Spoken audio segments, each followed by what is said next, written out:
পুজো, তার উপরে আবার পুজোর পরেই পরীক্ষা। এখন এই মুহূর্তে আপনার ছেলেকে কিভাবে ভর্তি নেই বলুন? না না স্যার, আপনি এসে পরীক্ষা টরীক্ষা নিয়ে ভাববেন না। আমার ছেলে লেওরা পড়াশোনায় খুব ভালো। একবার যা দেখে ভেদার বল সেটা কোনোদিনই বলে না। দুটো দিন টাইম দিলেই দেখবেন দেনার দেন পরীক্ষায় পাশ করে গেছে। কি বলছেন? 2 দিনেই পরীক্ষায় পাশ করে যাবে?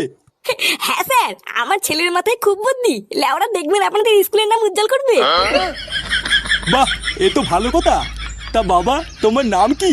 বল বল, তোর নাম কি বল? লেওলা, উনি কি বলো বাল নাকি যে উনাকে আমার নাম বলতে দেবো? বালাল বাল জোর করে স্কুলে নিয়ে এসছে, আমার নামও বলতে হবে? আপনার ছেলে এইসব কি বলছে? মানে না না স্যার, তেমন কিছু না।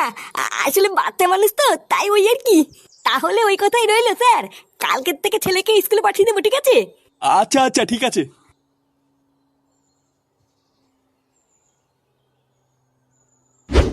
শোন, আগের স্কুলে যা করেছিস করেছিস। এটা কিন্তু মানে বড় স্কুল, এখানে কিন্তু আমার মান সম্মান ডুবাবি না। আর হ্যাঁ, এই যে আজকে ভর্তি করে দিয়ে গেলাম, কালকের থেকে কিন্তু রোজ স্কুলে আসবি। ভোতা সবাইকে দেখিয়ে দিবি তুইও আমার ছেলে, তুইও পারিস।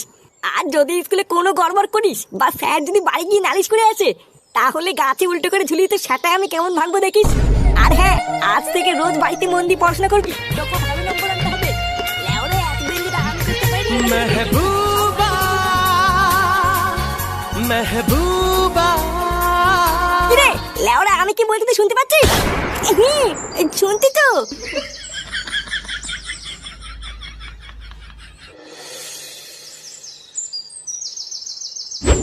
তাহলে বলো দাদু ভাই, নতুন স্কুল কেমন লাগলো? ওটা কিন্তু খুব নামি আর বড় স্কুল। স্কুলটা তোমার পছন্দ হয়েছে তো? মেহবুবা মেহবুবা।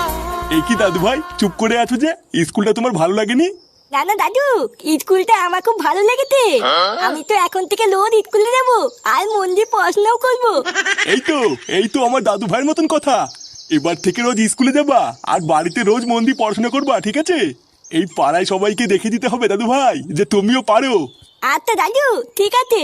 তা হ্যাঁ রে, স্কুলের স্যার কি বললো? ও কি আবার বলবে, বললো কালকের থেকে স্কুলে পাঠিয়ে দিতে। আর জানো বাবা, ওই স্কুলে না আমার বন্ধু পল্টুর মেয়েও পড়ে। কি বলছিস? তাই?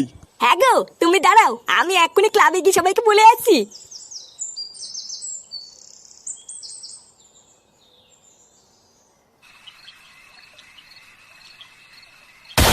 কি? ওই স্কুলে তুই তো ছেলে ফাটাকে ভর্তি করে দিয়ে আসলি? হ্যাঁ বাড়া, আমি তোদেরকে বলেছিলাম না আমার ছেলে ফাটাকে একটা বড় স্কুলে ভর্তি করাবো। দেখলি তো লেওরা, এবার দেখবি আমার ছেলে কেমন পড়াশোনা করে ফাটিয়ে দেবে। পল্টু, ওর ছেলে স্কুলে ফাটাক বা না ফাটাক, তোর গাড় ফাটলো রে। ভোদা, তোর মেয়েও তো ওই স্কুলেই পড়ে। এবার তোর মেয়ের গাড় মারা সারা। বাড়া কেন গাড় মারা যাবে কেন? ভোদার বল, আমার ছেলে ওই স্কুলে পড়াশোনা করতে যাবে, এখানে পল্টুর মেয়ের গাড় মারা যাওয়ার কি আছে? আর হ্যাঁ, চোদ্দাগুলো তোরা মিলিয়ে নিবি, আমার ছেলে এবার পড়াশোনা করে ওই স্কুলে ফার্স্ট হবে। আর শুধু তাই নয়, ওই স্কুলের মুখ উজ্জ্বল করে দেখবি আমার ছেলে টিভিতেও আসবে।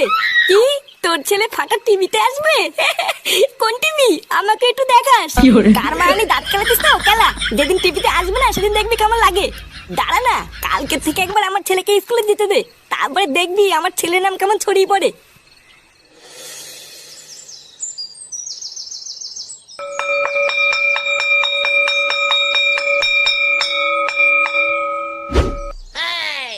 তো বাচ্চারা, ইনি হলেন একজন স্যার। সরকারের পক্ষ থেকে ইনি আমাদের স্কুলটাকে পরিদর্শন করতে এসেছেন। তাই ইনি তোমাদেরকে যা যা প্রশ্ন করবেন তোমরা সবাই ঠিক ঠিক উত্তর দেবে, ঠিক আছে? আচ্ছা স্যার। বাহ, আপনাদের স্কুলের বাচ্চাগুলো দেখছি খুবই ভদ্র। হ্যাঁ মানে ওই আর কি।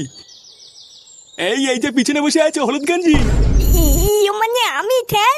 হ্যাঁ তুমি এইসব স্কুলে কি ড্রেস পরে এসছো? তোমার স্কুলের ড্রেস কোথায়? এই গায়ে মেঝেতে এত লোকের মাঝে তুই না, শুধু আমাকেই দেখতে পেলো। মানে স্যার, আসলে